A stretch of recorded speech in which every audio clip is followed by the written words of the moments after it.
Hey everyone! Today I'm going to show you how to log into your Hotstar account on a smart TV in just a few simple steps. First, open the Hotstar app on your smart TV.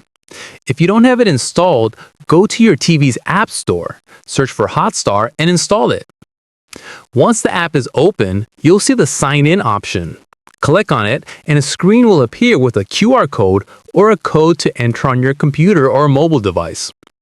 On your phone or computer, go to www.hotstar.com/activate. Sign into your Hotstar account if you aren't already logged in. Then, enter the code displayed on your TV or scan the QR code, depending on what your TV shows. After a few seconds, your Hotstar account will be connected and you'll be able to start streaming all your favorite shows and movies directly on your smart TV. And that's it. If this helped, make sure to subscribe for more quick tech tutorials. Thanks for watching.